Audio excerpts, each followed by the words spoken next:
Hey guys. Okay. First and foremost, please stop this video if you haven't already, and go watch everything from week one. Those assignments are going to set you up for everything that we're about to do here today for week two. So please, again, make sure go look at week one, before continuing on with this video at all. Okay. Pause to let you do that.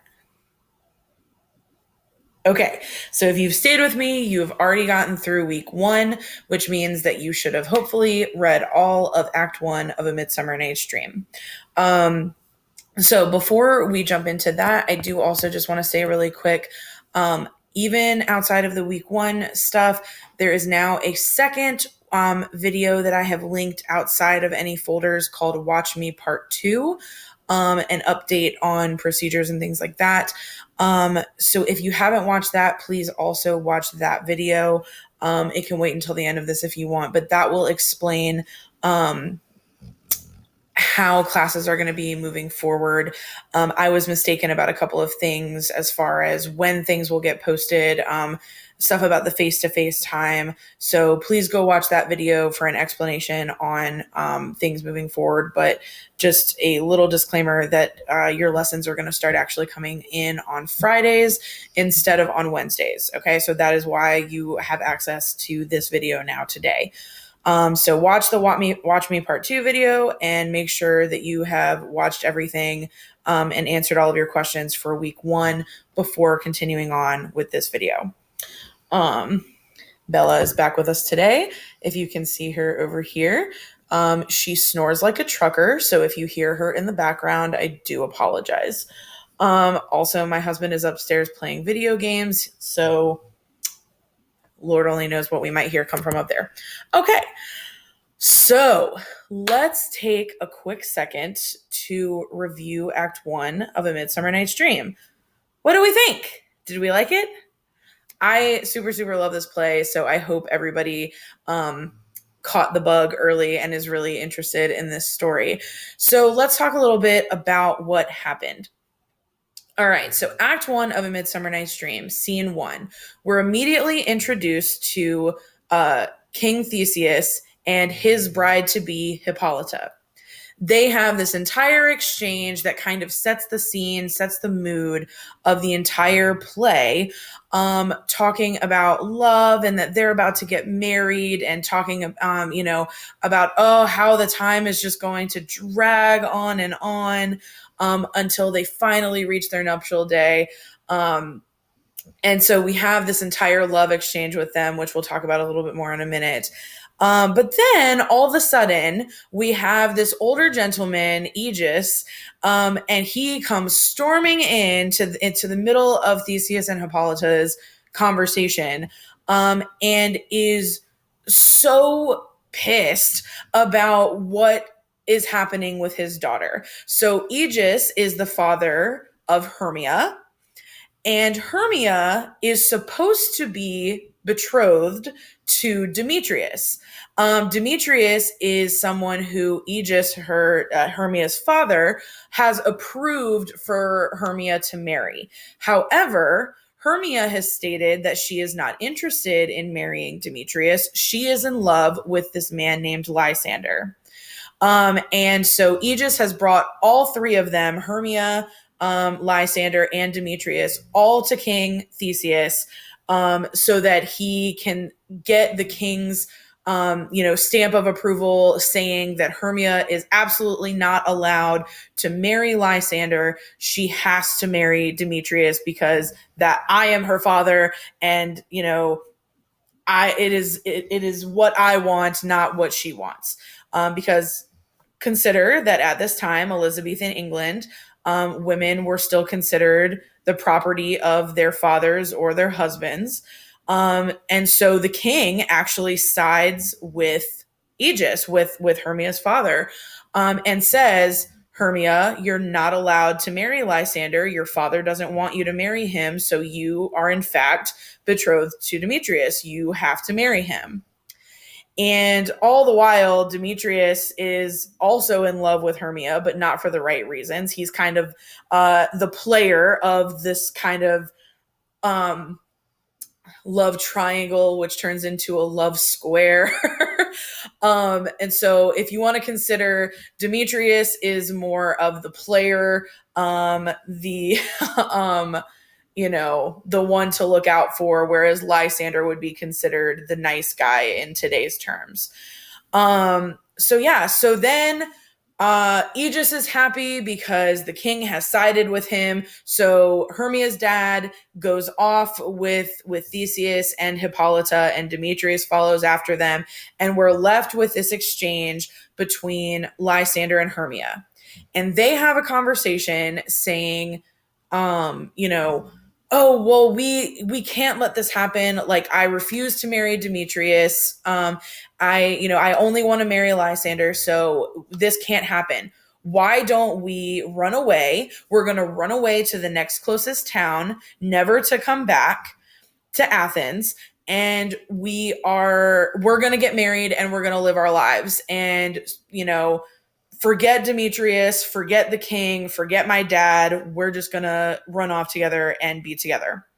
Well, then, lo and behold, stumbles in this other girl named Helena.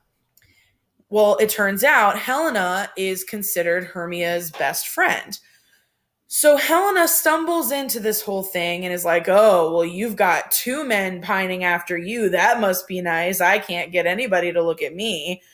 But Hermia decides to confide in Helena because Helena is her best friend and says and lets her know, hey, this is what's happening. Lysander and I are going to run away together and we're going to get married and we're never coming back. And so Helena just kind of sends them off. The two lovebirds start running away into the forest, and Helena is left alone to deliver a really fun monologue. So then Helena goes on this entire rant about how, wow, it must be nice, I'm thought as beautiful as she and towns all around. So why is it that Demetrius and Lysander are both pining after Hermia, but nobody is pining after me? And she divulges to us as the audience that she is actually in love with Demetrius. So Helena wants to be with Demetrius. Hermia wants to be with Lysander. And then at this current time, Lysander and Demetrius are both pining after Hermia. So nobody currently wants Helena. Everybody currently wants Hermia. And then she decides by the end of her monologue that the best way for her to win over the graces of Demetrius is to tell Demetrius about Lysander and Hermia's plans to go get married. That way, she'll prove to him that she's loyal to him. And then maybe her logic is that by telling the man that she loves that the woman that he loves is running off with another man, that's going to make him love her instead. Helena is not the brightest color in the coloring book, okay? Like, she's not the brightest crown in the box, okay? But this is her plan. And thus concludes scene 1 of Act 1. We get all of this information setting us up for everything that's to come. All of this information packed into just the first scene. So then Act 1 transitions into scene 2. And in scene 2, we get to meet our third group of human realm characters, the rude mechanicals that I talked about in our last video. So these, remember, were kind of more like the country bumpkin folk. They're going to be the lowest class of any of the people that we see within this play. So we go all the way. We start at the highest class, the king and the queen. Then we meet kind of the middle upper class with Aegis and Hermia, Lysander, Helena, Demetrius. And now we are at the lowest class of people, the rude mechanicals, led by Nick Bottom and Peter Quince. So we quickly see that Peter Quince is kind of our director of the group. Of all of these kind of bumpkin characters, he is kind of their leader. He has the most knowledge of things. He likes to act large and in charge. He is the director of their show. Then we have Nick Bottom, who is the stereotypical male lead actor who just thinks that he is so wonderful that he can play any part that you give him. He wants to be a one-man show. He doesn't care if any of the other characters are there to help out. He wants to do everything in the show that they're about to put on. And through their conversation, we realized that the reason that they are getting together is because they are going to rehearse a play that is going to be for entertainment purposes for Theseus and Hippolyta's wedding. So it is an honor that they are putting this together and potentially being chosen from a list to perform at the king and queen's wedding. So they are trying, Peter Quince is taking it very seriously while trying to kind of corral all of these crazy characters. So by the end of this scene, we have met the Rude Mechanicals. They decide the parts, they figure out what it is that they're going to be doing, and then they determine where and when they're going to meet next. So they're going to meet in the woods and continue on with their rehearsals, which is important. And then that pretty much wraps up that scene. It kind of comes together very quickly. It's just kind of like a, hey, here's the Rude Mechanicals. Now let's move on to Act 2. So we have now met, by the end of Act 1, we have met everyone in the human realm that we're going to be dealing with. Because remember, I told you there are 4 storylines total that we need to focus on within A Midsummer Night's Dream. They were Theseus and Hippolyta, the king and queen that we met, who are getting married. The storyline with the 4 lovers, so Helena, Hermia, Lysander, and Demetrius, their storylines together. Then we have the storyline with the Rude Mechanicals that we just met in Act 1, Scene 2. So the people like Peter Quince and Nick Bottom that are putting on the play for the King and Queen's nuptial day. So the only group that we haven't met yet, which you'll meet at the beginning of Act 2, are the fairies. And so I don't want to delve too far into them yet because you will be introduced to them at the beginning of the next act that you read. But yeah, so we will kind of meet them in just a minute. So that is the basic gist of what has happened in Act 1. So hopefully everybody had a fairly strong understanding of that. And just to take it one step a little deeper, let's go ahead and review the answers to the questions that I posted for you guys for your responses for your assignment for last week. So, how is Hippolyta's reasoning concerning how quickly the next 4 days will pass different from that of Theseus? So right off of the bat, I wonder if you guys caught on to this. If you've never heard this before, let me tell it to you now. And anyone that tells you different is lying. So much of what we get from Shakespeare are jokes about sex. There's really no lighter way to put it. That was the way that he pandered to his audiences back in Elizabethan era times. A lot, it was something that resonated with every class. And so a lot of what we get out of his plays, and A Midsummer Night's Dream is definitely no different. We have a lot of jokes that have a sexual connotation to them.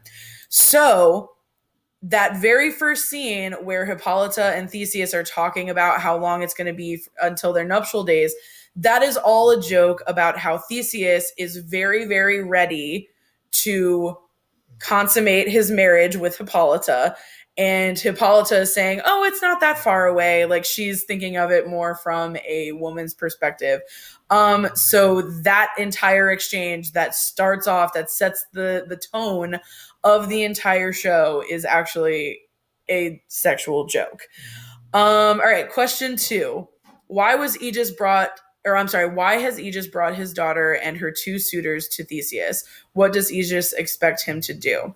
So we already kind of went over this. So he brings them both because Aegeus has said that it is acceptable that Hermia marry Demetrius. It is unacceptable that she marries Lysander. He did not give his blessing.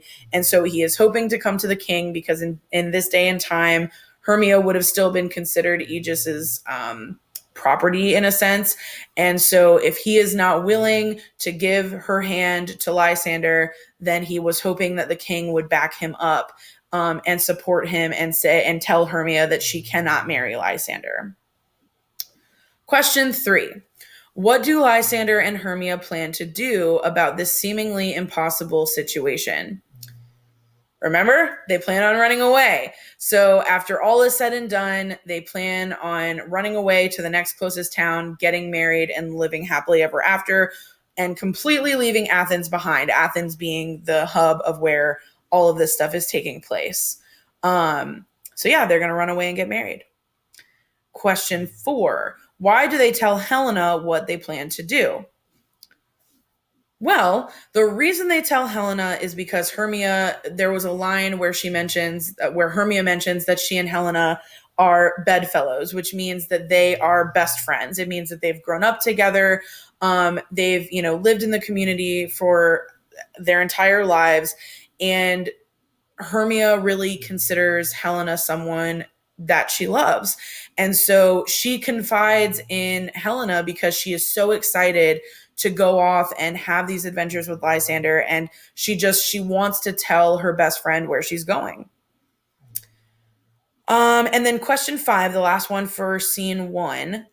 Even though Helena loves Demetrius and is Hermia's best friend, why does she decide to tell Demetrius of Hermia and Lysander's plans? So again, we've already kind of touched on this. For whatever reason, Helena decides that is the way that she is going to curry favor from Demetrius by telling him where Hermia is going. She seems to be convinced that if she tells the truth to Demetrius, that Demetrius will then fall in love with her and just leave Lysander and Hermia alone and let them go off and live their lives. Also, something that I didn't mention, but something that was actually divulged within Helena's monologue, is an additional little tidbit about why Helena loves Demetrius. And I wonder if anybody caught it. I'll give you just a second to think about it. Let me take a sip of water. So why else would Helena have loved Demetrius?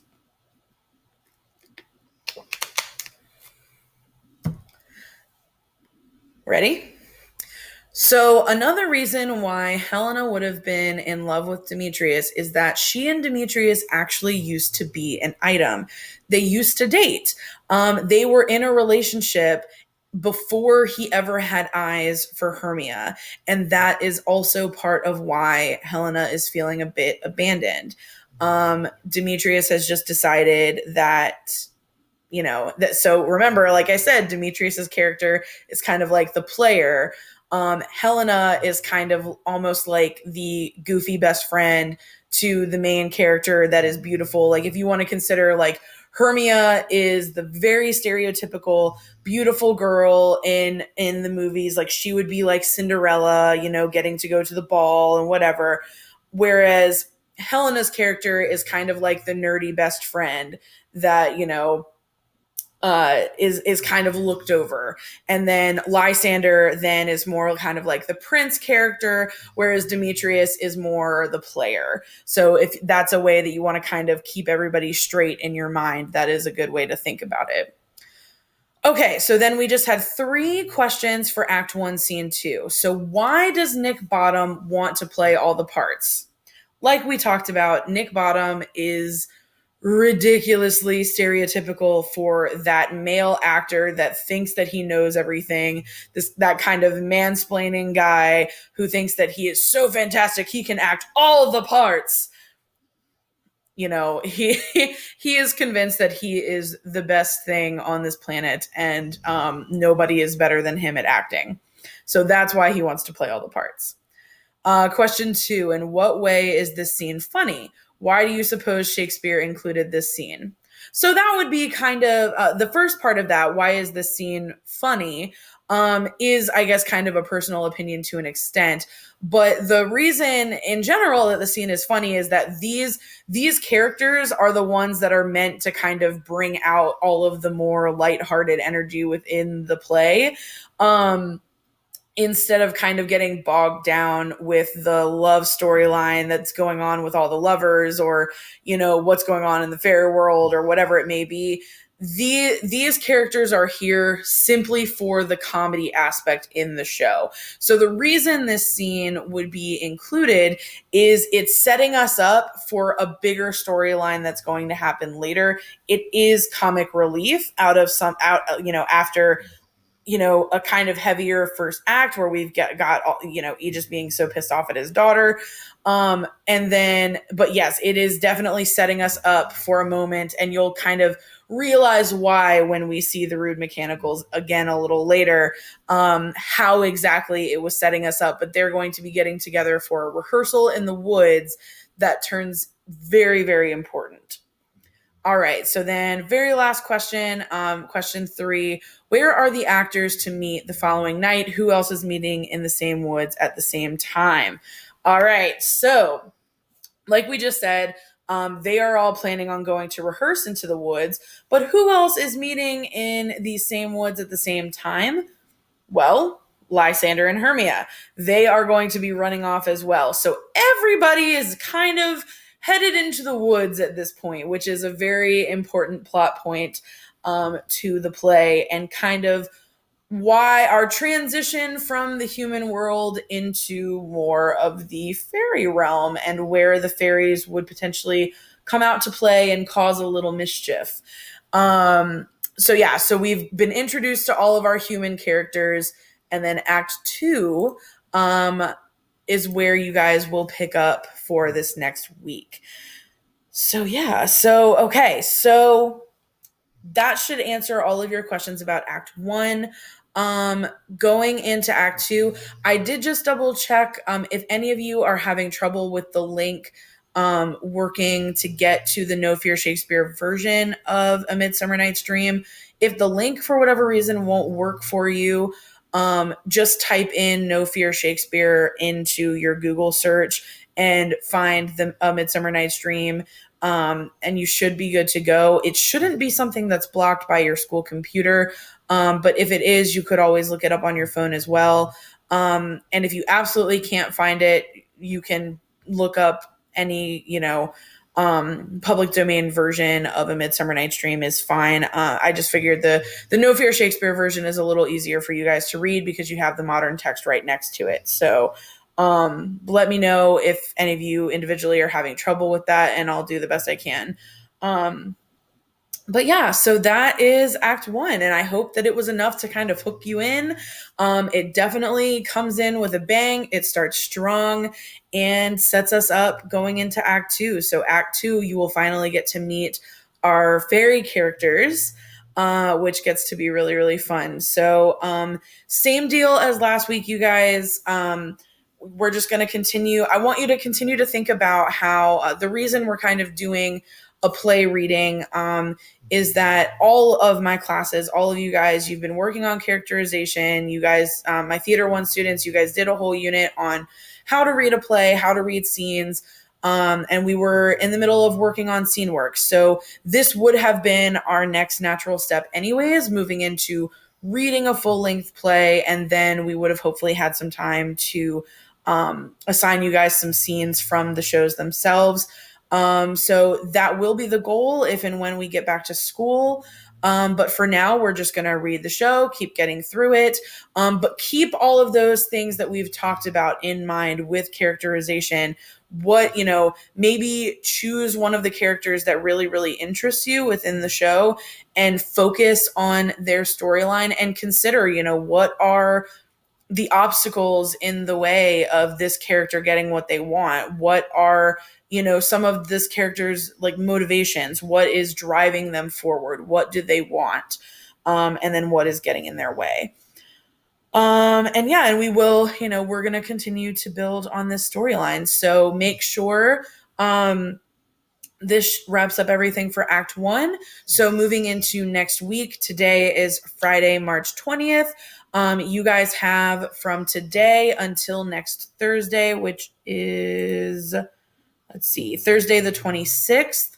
So you guys have from now until 11:59 p.m. on the 26th, next Thursday, to watch this video that you're currently watching and read Act 2. And then Act 2 has, I believe it's just 2 scenes for that one as well.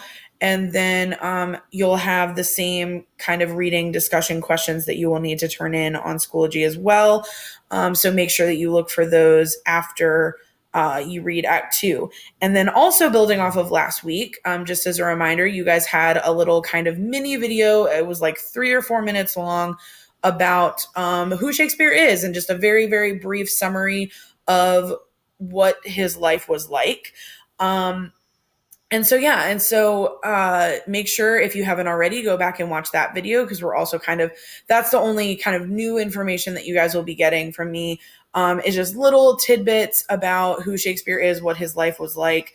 So make sure that you watch that video. And then I've also added another video about Shakespeare for this week, about the fact that there is a lot of speculation about whether or not Shakespeare actually wrote his own plays, or if he was potentially just a pseudonym, which is the word. So a pseudonym is something that an author, playwright, screenwriter can take on as their name that they use to publish their materials.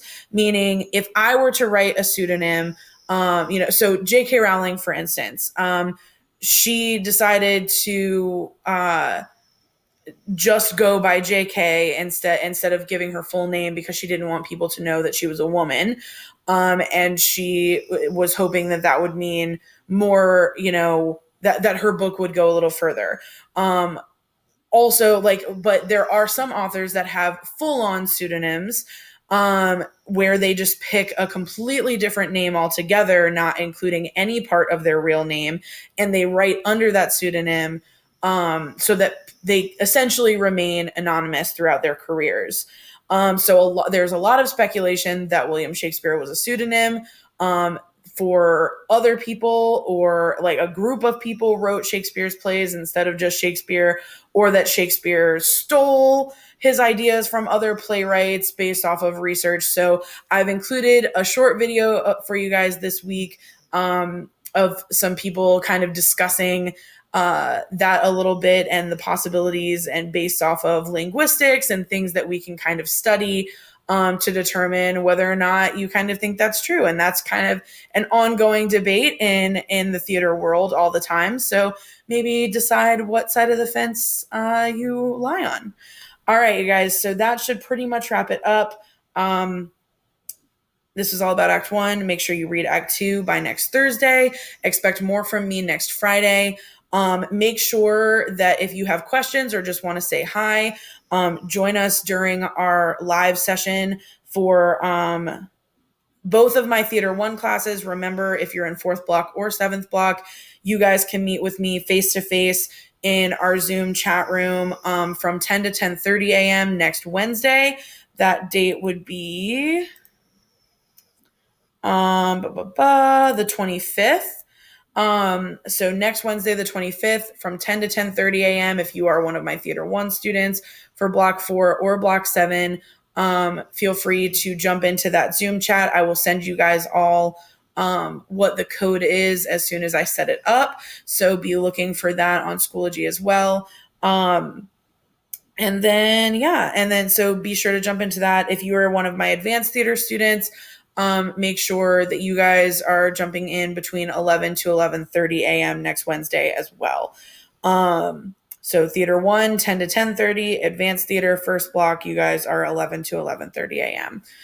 And so that's just an opportunity for you guys. If you need immediate assistance from me, you can jump into the chat room, say hi to your friends if they're in there, or just ask me a question if you need me. And again, more on why that is changing in the Watch Me Part 2 update. Watch Me Part 2 update that I posted to the folder as well. So make sure that you watch that. Make sure you guys do all of this. I hope, again, that everybody is doing okay. Make sure that you're staying safe. Make sure you're staying healthy. Bella and I are just chilling here. She is one sleepy girl all the time. So I hope everybody's doing okay, guys. Also, I'm very Harry Potter today. Deathly Hallows shirt, Expecto Patronum pillow. You know, I'm rereading book 5 again, so here we go. Um, all right, you guys. I hope you have a good one. Until our face to face time, I'll see you next week. Bye.